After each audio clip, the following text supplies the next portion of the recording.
আসসালামু আলাইকুম, কেমন আছেন সবাই? বিনুর বিশ্বে আপনাদের সবাইকে জানাই স্বাগত।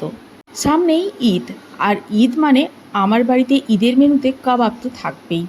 আর তাছাড়া কয়েকদিন ধরেই আপনাদের সঙ্গে মিষ্টি রেসিপি শেয়ার করে যাচ্ছি, তাই ভাবলাম আজকে নোনতা কিছু রেসিপি শেয়ার করি। চলুন তাহলে কাবাব তৈরি করা যাক। মাংসটাকে খুব ভালো করে পেস্ট করে নিয়েছি, তার সঙ্গে দিয়ে দিয়েছি কিছুটা ফ্যাটটাকেও খুব ভালো করে পেস্ট বানিয়ে নিয়েছি। এই ফ্যাটটা দিলে কি হয়, কাবাবটা খুব জুসি হয়। এবারে দিয়ে দিচ্ছি জল ঝরিয়ে রাখা মিহি করে কুচিয়ে রাখা পেঁয়াজ, ধনেপাতা, কাঁচা লঙ্কা কুচি, গরম মশলা গুঁড়ো দিয়ে দিয়েছি এখানে, ধনে ক্রাশ করা, একটা গোটা পাতিলেবুর রস, আদা রসুন বাটা, চিলি ফ্লেক্স, লবণ প্রয়োজন মতো, আর দিয়ে দিচ্ছি 2 টেবিল চামচের মতো ছাতু। এখানে ছাতু যদি না থাকে আপনারা চাইলে বেসনটাকে রোস্ট করেও দেওয়া যেতে পারে।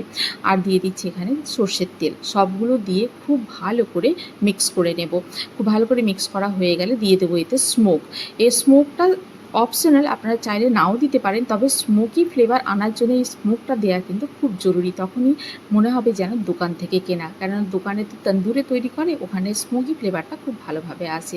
স্মোকটা খুব ভালোভাবে অ্যাবজর্ব হয়ে গেলে বাটিটাকে সরিয়ে দিয়ে মাংসটাকে আবারও খুব ভালো করে চটকে মাখিয়ে নিতে হবে। নিয়ে আধ ঘন্টার মতো ফ্রিজে রেখে দিতে হবে সেট হওয়ার জন্য। একটা কাঠি নিয়ে নিচ্ছি, এটা হচ্ছে ডাল সেদ্ধ হওয়ার পরে ডাল মিক্স করার জন্য যে কাঠিটা আমরা ইউজ করি, এটা সেই কাঠি। এর পেছন দিকটা খুব ভালো করে অয়েল গ্রিস করে নিয়ে সামান্য একটু মাংস নিয়ে এরকম কাবাবের আকারে তৈরি করে নেব। আর প্রত্যেকবারেই কিন্তু এই কাঠিটাকে অয়েল দিয়ে খুব ভালো মতো গ্রিস করে নিতে হবে, তা নাহলে কিন্তু কাবাবগুলো খুব ভালোভাবে বেরোবে না, ভেঙে যেতে পারে। কিছুটা কাবাব এরকম কাঠির আকারে তৈরি করে নেব, আরও কিছুটা কাবাব আমি একটু অন্যরকমভাবে করেছিলাম। চলুন এবারে সেটা বানিয়ে নেওয়া যাক।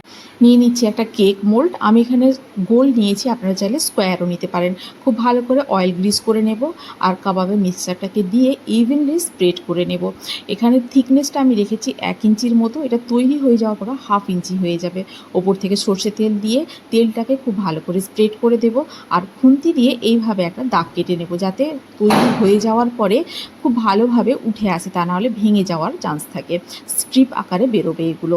ওভেনটাকে আগে থেকে আমি প্রিহিট করে নিয়েছিলাম। এবারে কাবাবটা দিয়ে দেবো, মিডল র্যাকে দিতে হবে কাবাবটাকে।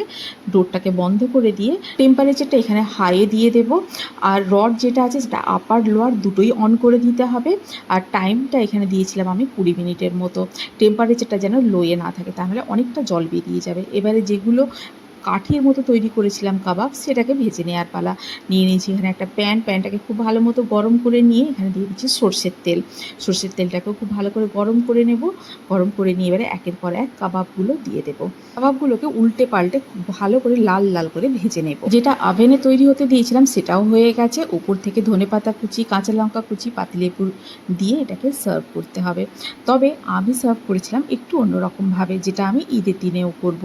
আমার বেশ ভালো লাগে এই কাবাবগুলো খেতে, হয় রুমালি রুটি, আর না হলে এইরকম ফোলা ফোলা ছাঁকা পরোটা দিয়ে। ছাঁকা পরোটা, কাবাব, ধনেপাতা, কাঁচা লঙ্কা, এক টুকরো পাতিলেবু। যদি চান টি টাইম স্ন্যাক্স হিসেবেও সার্ভ করতে পারেন কাবাব, রিং করে কাটা পেঁয়াজ কুচি আর দইয়ের ডিপ। খেতে দুটোই অসাধারণ। কাবাবগুলো তৈরি হয়ে যাওয়ার পরে মেল্টেড বাটার দিয়ে দিতে পারেন এর ওপরে, আবারও একবার স্মোকি ফ্লেভার দিতে পারেন। সবগুলোই কিন্তু অপশনাল। আপনারাও তাহলে ট্রাই করুন বাড়িতে, রেসিপিটি করে জানান যে আপনাদের কেমন লাগলো। যদি ভালো লেগে থাকে তাহলে বন্ধুর সঙ্গে শেয়ার করুন, আর যদি কোনো নতুন বন্ধু থেকে থাকেন তাহলে আমার চ্যানেলটিকে সাবস্ক্রাইব করে পাশে থাকার অনুরোধ রইল। আজ তাহলে এই পর্যন্তই, আবার দেখা হবে। ভালো থাকুন, সবাইকে ভালো রাখুন। আল্লাহ হাফিজ।